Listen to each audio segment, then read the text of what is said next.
이렇게 이제 이 코비드 19의 이후의 전망은 우리가 어떻게 전개가 될 것인가 여기에 대해서 많은 고민과 또 석학들의 분석들이 있는데 누가 꼭 맞다 안 맞다 얘기하기 이전에 우리가 이제 공통적으로 좀 나타나는 현상들을 보면 그래요. 각국에서 지금까지는 과학 문명으로 모든 게 해결될 줄 알았고, 이래서 어느 나라든지 간에 선진 문명이라고 자부를 했고, 또 어느 정도의 과학 문명으로 웬만한 난제들은 다 해결할 것이라고 자신만만했습니다. 그리고 20세기 말 21세기에 들어와서 IT나 이런 부분들이 아주 괄목할 만한 성과를 거뒀던 것도 사실입니다만은 어떤 문제가 발생했을 때 해결하는 데는 큰 도움이 되지를 못해요. 그것은 뭐냐면은 지금으로부터 한 100년 전에 우리가 이제 스페인 독감으로 인해서 전 세계 인구의 한 5억 명 정도가 감염이 됐어요. 감염이 돼서 그 중에 한 10%, 5천만 명 정도가 생명을 잃었습니다. 그때 전개되는 상황과 지금 전개되는 상황을 보면은 크게 다를 게 없어요. 스페인 독감도 그것도 결국은 바이러스에 의해서 전파되는 것이고, 지금 현재 코비드 19 자체도 접촉이라든가 비말에 의해서 전염되는 바이러스에 의한 그 전염이에요. 근데 지금도 특별한 게 뭐 없어요. 그때도 뭐 백신이 있었던 거 뭐 이런 것, 백신이 그때도 없었고 지금도 없습니다. 근데 이제 지금 할 수 있는 거는, 또 약점과 강점은 뭐냐면, 약점은 너무 도시화가 진행되다 보니까 사람 간의 접촉이 많아요. 금방 끝나질 못해. 그래서 전염 속도도 상당히 빠르고, 이 바이러스도 변이가 생기기 때문에 우리가 미개하고 아무것도 모른다고 생각하는데, 그들 나름대로 바이러스 자체도 환경에 적응하기 위해서 그들도 진화를 하고 있는 거예요. 변이를 통해서 수없이 이 변이를 통해서 진화를 하면서 그쪽 생각은 그렇겠죠. 바이러스 생각이 있는지 없는지는 모르겠지만은, 스페인 독감이나 아니면 뭐 사스라든가 메르스라든가 이런 걸 볼 때 금방 인간에게 정복됐단 말이에요. 인간에게 정복당하지 않으려면은 어느 부분을 보강을 해야 되고 어느 부분을 발전시켜 나가야 될 것인가에 대해서 또 창과 방패처럼 그렇게 되는 것 같아요. 제일 무서운 겁니다. 세균 같으면 박멸하면 되는데, 이거는 세균이 아니고 바이러스다 보니까 눈에 보이지도 않잖아요. 현미경으로도 보이지도 않고 뭐 이러다 보니까 자꾸 변이가 일어나고 해서 좀 어려움을 겪고 있습니다. 그래서 인간이 생각하는 건 참 한계가 있다 이런 생각이 드는 게 뭐냐면은, 과학문명이 발달돼서 컴퓨터면 뭐든지 다 되는 줄 알았어요. 안 되잖아요. 안 되고 있고, 또 선진국이라고 자부했던 나라들, 뭐 유럽에 있는 뭐 예를 들어 프랑스나 스페인이나 독일이나 영국이나 뭐 이런 나라들, 그리고 또 미국, 이런 나라들은 초창기에는 동양에 미개하고 비위생적인 국가에서 발생하는 질병이다 이렇게 과소평가를 했던 겁니다. 역사로 보면 서양보다는 동양이 훨씬 깁니다. 근데 그들은 동양에 대해서는 항상 좀 낮게 평가하려고 하는 부분들이 있어요. 그래서 그쪽도 대문을 다 열어놓고 이렇게 있었던 거예요. 미국도 마찬가지로. 그러다가 지금 뭐 기하급수적으로 전파가 되다 보니까 또 접촉하는 문화가 좀 다르죠. 그 사람들은 허깅도 잘하고, 또 이 볼에 서로 뽀뽀해 가면서 이런 이 인사 문화가 있는데, 이게 금방 변하질 못했어요. 바뀌질 못했어요. 그러면서 지금 전염병이 많이 퍼지게 됐고, 중국이나 아시아 지역에서 격리시키고 이라는 부분을 뭐 인권 탄압이다, 미개하다 이렇게 치부를 했었는데, 결국은 자기 자신들도 그렇게 가잖아요.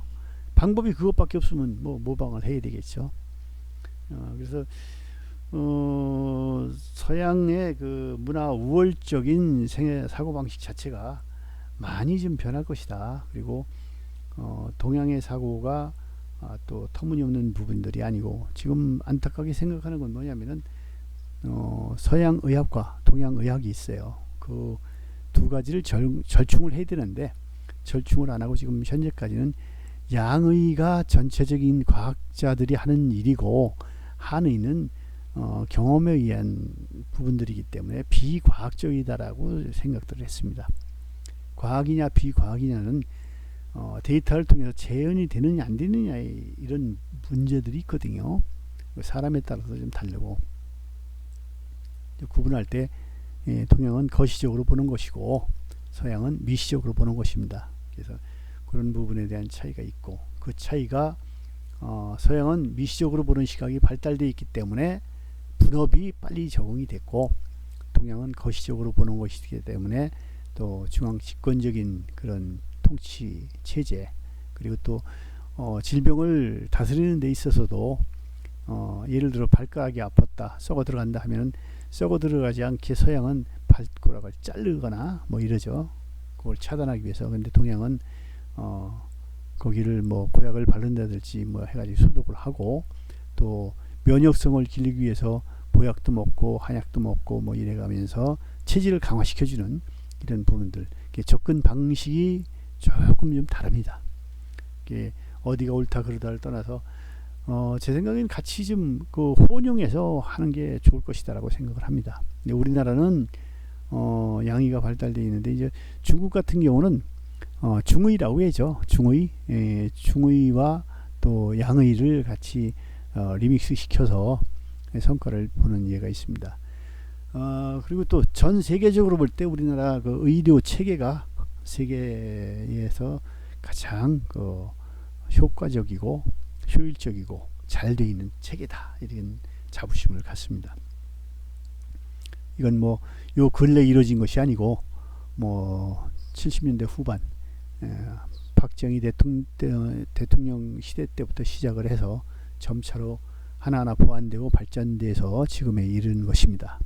그래서 모든 것이 뿌리가 있어야 줄기도 있고 잎도 있고, 이런 거와 마찬가지로 과거를 들추어서 부족한 부분은 채우고, 또 잘된 부분은 독려하고 장려해서 장점으로 삼아 나가는 그런 부분이 상당히 현명할 것이다 라고 생각이 됩니다.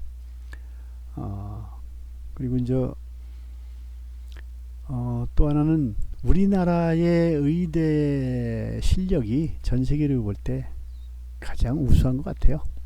미국의 유명한 의대에 이제 우리나라의 의대생들이 실습 견학을 가게 되면은 답답해서 못 본다고 그러죠. 우리는 그런 거 다 해봤는데 걔네들은 하는 거 보면 참 답답해요.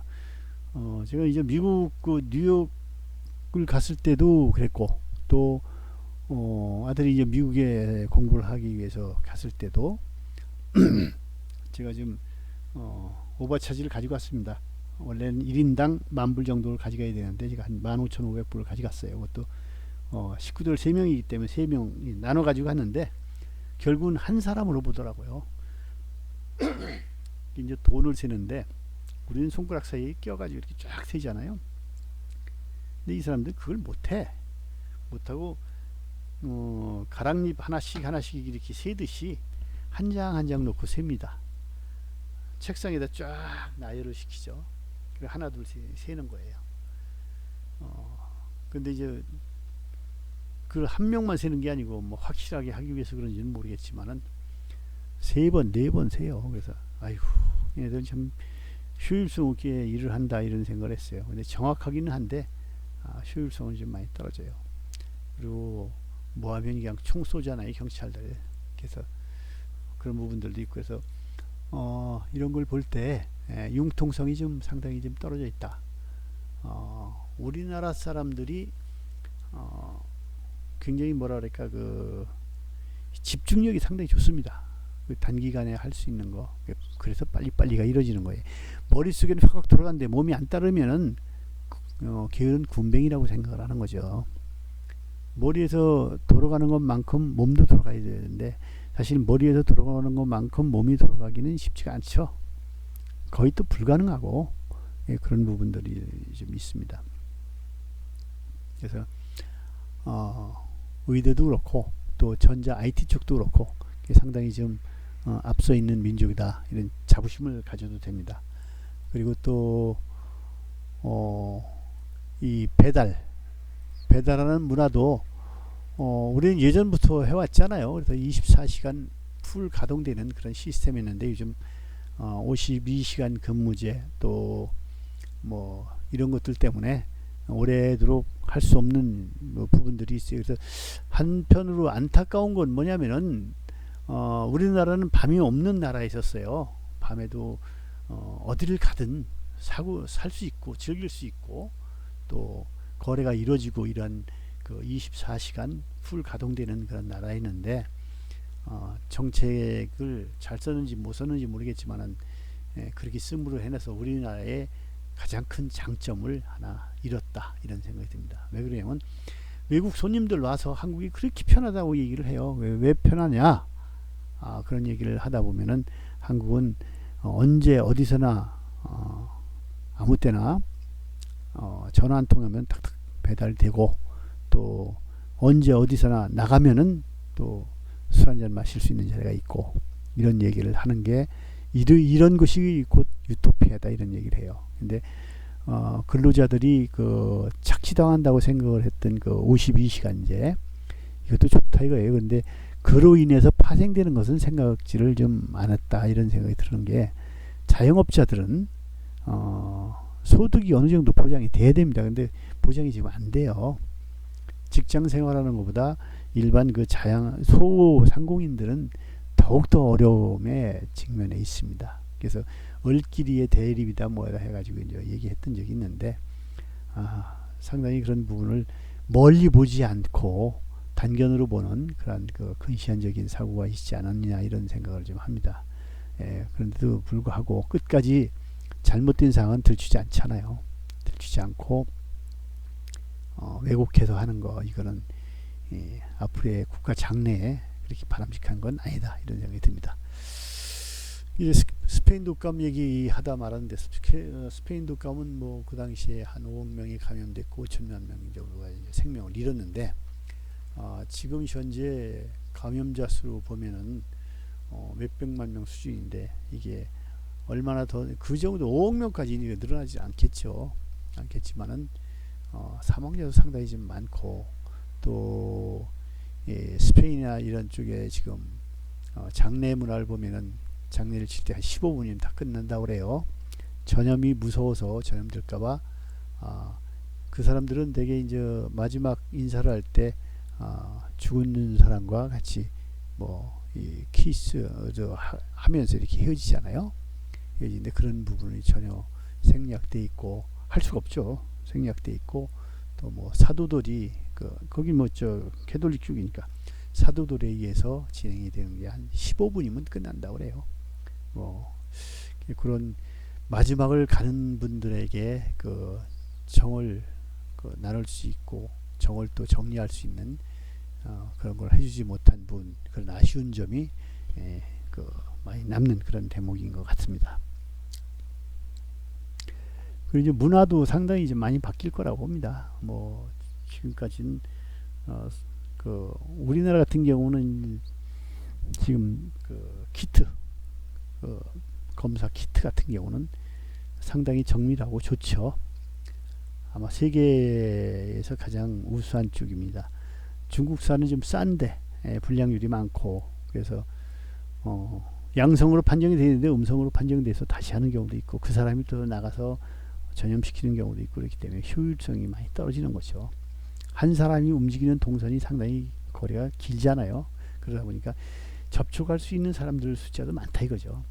그런 부분들 정밀도가 떨어지는 부분들 그래서 차이가 나는 그런 이미지가 앞으로도 각인될 수 있는 부분들이 있습니다.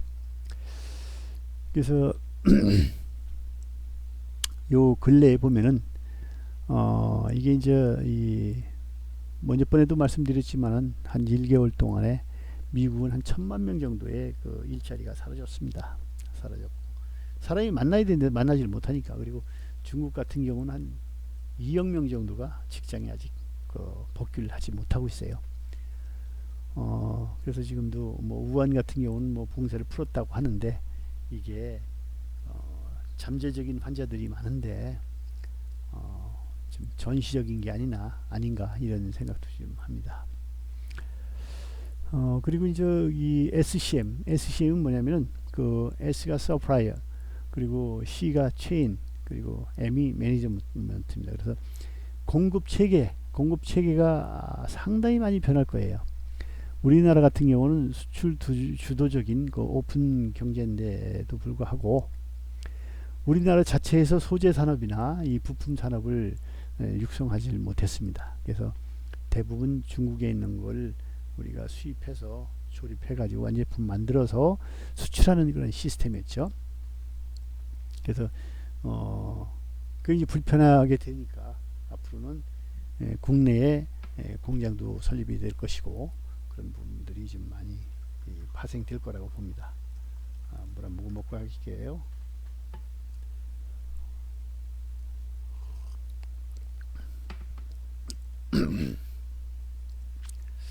그리고 세계 균형 회복은 앞으로 긴 시간이 지나야 될 겁니다.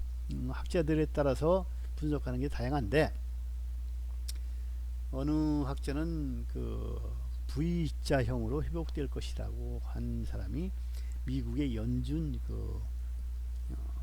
의장이에요. 그분은 뭐 지금까지 그 사람 논리는 뭐냐면 용수철 같은 논리로 보는 거죠. 그동안에 코비드19로 인해서 소비를 못했던 그 소비자들이 폭발적으로 소비를 진행을 해서 V자형으로 소비가 진작될 것이다. 경기가 그래서 회복될 것이다 라고 했는데 그건 impossible, 불가능합니다. 그리고 이제 일부 학자는 U자형이라고도 하는데 U자형도 지금 상당히 어렵죠. 그래서 두 가지로 대별되는 것 같아요. 가능하면 U자형이면 좋겠고 L자형일 수도 있겠다. 지금 내려앉은 경기 자체가 한동안 지속되다가 이제 한참을 그 낮은 성장률로 갈 수 있는 부분들. 어떤 학자는 저 I자형으로 보기도 해요. I자형은 절벽이라 이거예요. 뚝 떨어지고 만다 이거죠. 일자로. 예. 그렇게 되는 건 이거 최악이라고 보고 지난번에도 한번 기회에 말씀을 드렸지만은 전시 상황보다 더 심한 겁니다. 전시 상황에는 산업은 굉장히 활발하게 돌아갑니다. 희생은 많아도 전쟁 포탄이나 총알로 인해서 희생되는 사람들, 그리고 뭐 약자들이 이 적군한테 침탈당한다든지 했을 때 희생되는 부분들, 이런 건 많아도 전쟁 물자는 소비하는 그런 시대예요. 그래서 그때는 많이 생산해 가지고 보충해 줘야 되기 때문에 산업은 굉장히 활발하게 돌아갑니다. 그리고 또 모든 과학 문명이 무기 체계에서 발달된 거와 마찬가지거든요. 우리가 석기 시대도 그렇고, 석기 시대도 날카로운 돌을 쪼개기 위해서 타제석기가 발달이 됐고, 또 그것을 또 정밀하게 만들기 위해서 마제석기가 또 탄생을 하게 됐고, 조금 더 지나서 청동기가 더 뾰족하고 날카롭게 만들어서 사냥을 할 때 더 치명적으로 줄 수가 있고, 또 옆에 있는 부족과 싸울 때도 더 좋은 무기가 될 수 있다 그래가지고 청동기가 탄생이 됐고, 하다 보니까 청동보다는 철이 더 강도가 높으니까 또 철기 문화가 생성이 됐고, 이래서 쭉 오다가 현재는 이제 이 컴퓨터 시대로 이렇게 돌아왔습니다. 그래서 이런 부분을 볼 때 우리가 생각해야 될 그 시사점들이 많다, 이런 생각이 듭니다.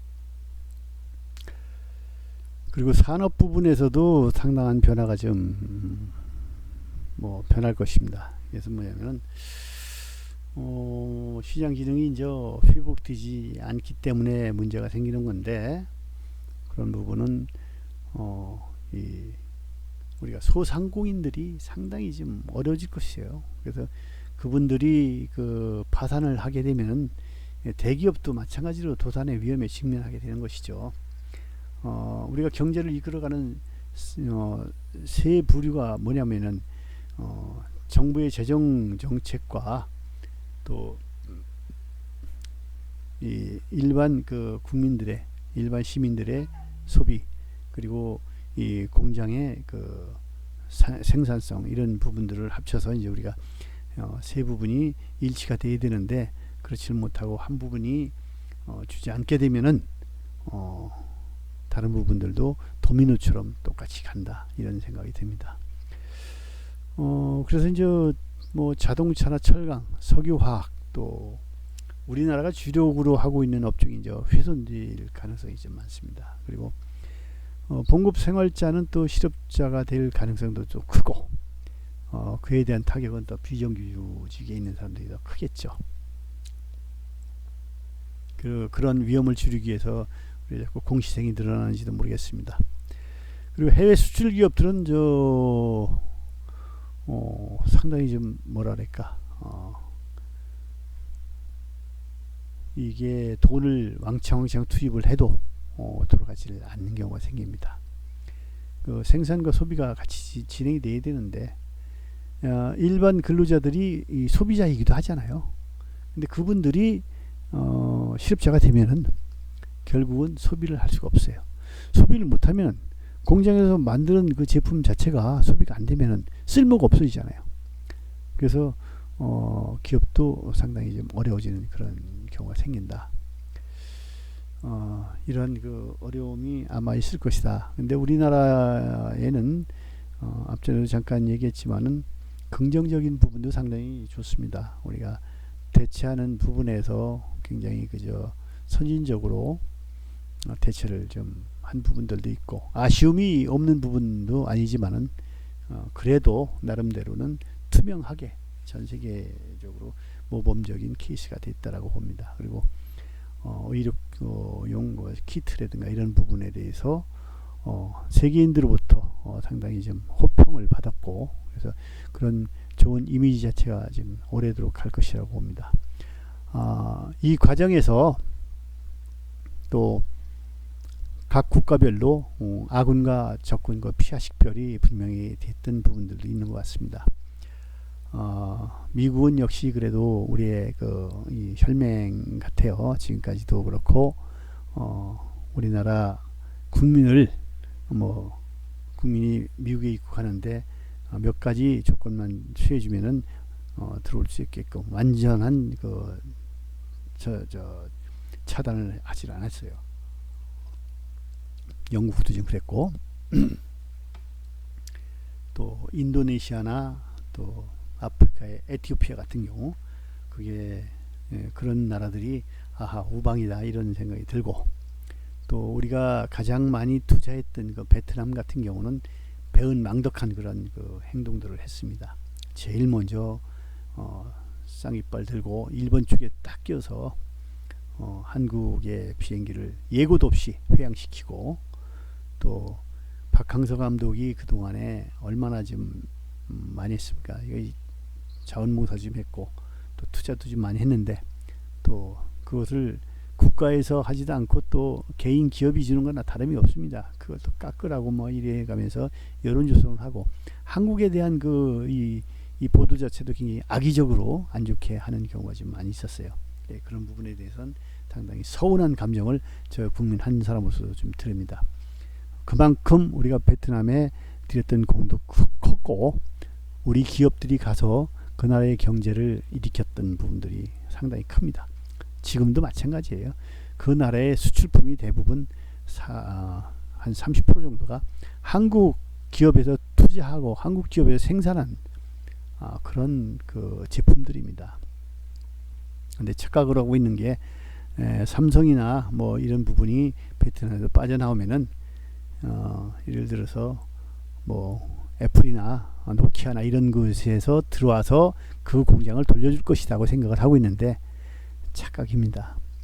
빠져나올 때는 무슨 단점이 있기 때문에 빠져나오는 것이거든요. 근데 다시 재진입을 하는 사람들은 그런 기업들은 그거 감안을 안 할까요? 그렇지 않거든요. 그래서 지금은 인도네시아 같은 경우가 굉장히 좀 호평을 받고 있고 또 아프리카의 에티오피아 같은 경우도 우리나라의 아프리카에서 유일하게 한국의 6.25 때 참전했던 국가입니다. 그리고 또 전과도 많이 되었고 좋은 일을 좀 많이 한 그런 나라예요. 지금 우리가 이제 아프리카 뭐 미개인 취급하고 있고 굉장히 못 사는 나라로 이렇게 하고 있지만은 나름대로 그 사람들도 우리를 위해서 또 어떤 진리를 위해서 우리한테 도움을 좀 많이 줬던 그런 부분들이 있습니다. 이번 기회에 어려워질 때 아군과 적군 피하 식별이 분명히 이루어지는 것도 하나의 우리가 좀 좋은 예다 생각을 합니다. 경험이라고 생각을 합니다. 그리고 이제 우리하고 일본하고의 그 차이점은 뭐냐면 일본은 굉장히 우리를 시샘하고 있어요. 일본, 대만 특히. 대만은 일본하고 같은 배를 탔다고 해도 과언이 아닙니다. 역사적으로 봐도 그렇고 대만은 일본을 싫어하지 않아요.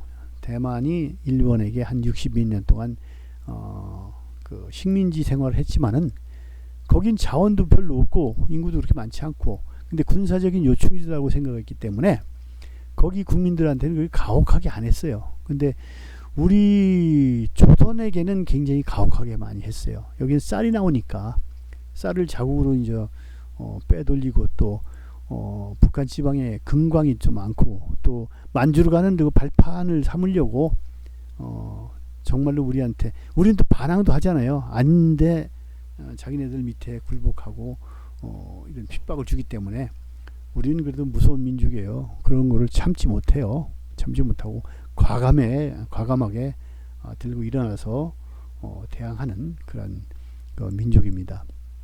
그래서 다시 또 우리가 지들보다 앞설까봐 그런 그 시샘도 나고 또 올림픽도 있었고 또 일본의 약점을 우리가 제일 많이 알고 있잖아요.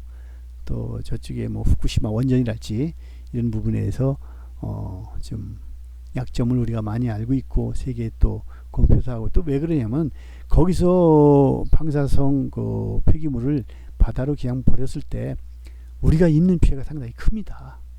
동해바다로 이제 유입해서 이렇게 해서 시간차가 문제지 반드시 오게 돼 있습니다. 그래서 그런 부분들이 있기 때문에 우리의 문제이기 때문에 또 우리가 적극적으로 나서는 거고 그런 부분들 때문에 이제 희생을 많이 하고 대만도 우리한테 굉장히 좀 안 좋은 그 일상을 좀 보내고 있어요.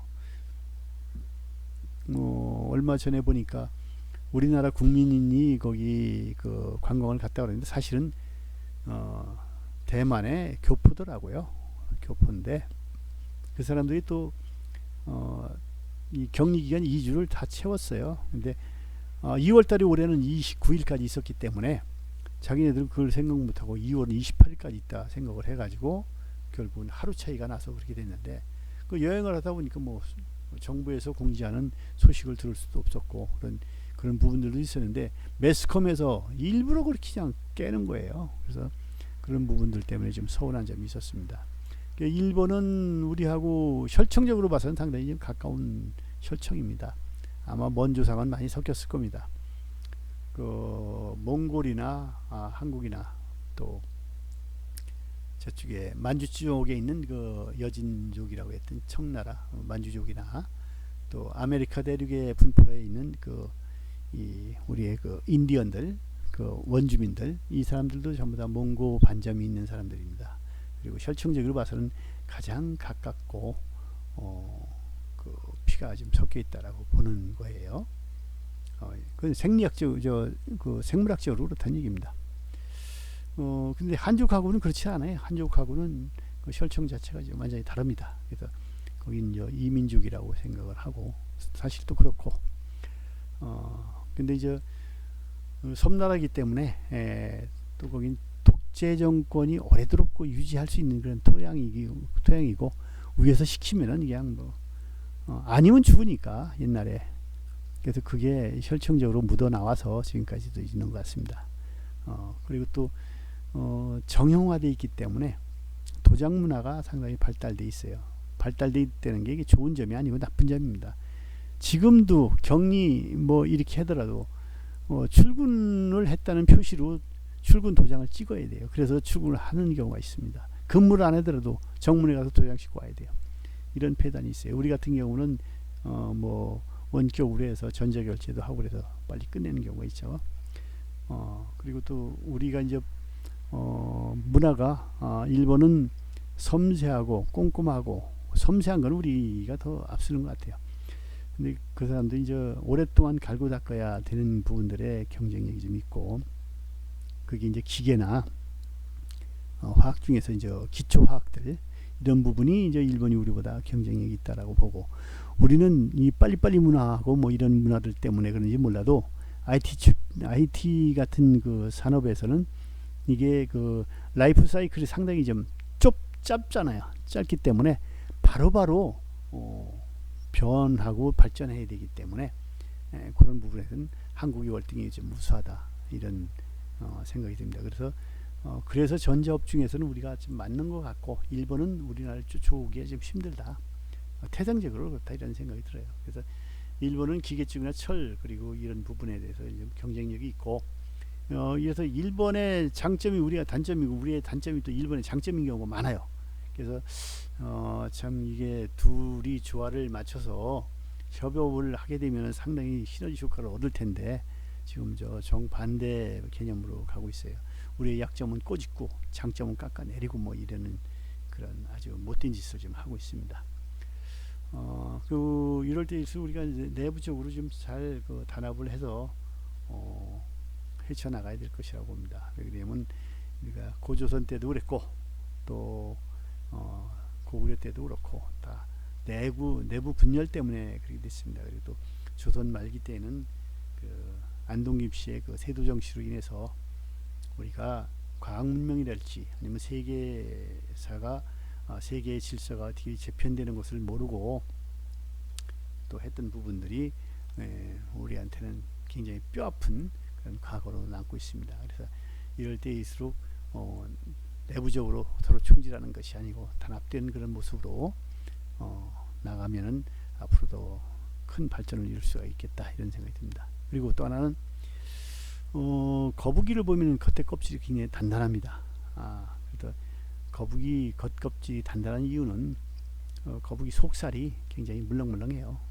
그래서 그걸 덮으려고 겉 가죽이 단단한 겁니다. 그래서 우리가 겉만 보고 딱딱하다고 미리 포기할 것이 아니고, 그것만 살짝 파면 속살은 아주 말랑말랑하니까 겁내거나 두려워하지 말고 우리가 헤쳐나가면은 앞으로도 좋은 결과가 있을 것이라고 장담을 합니다.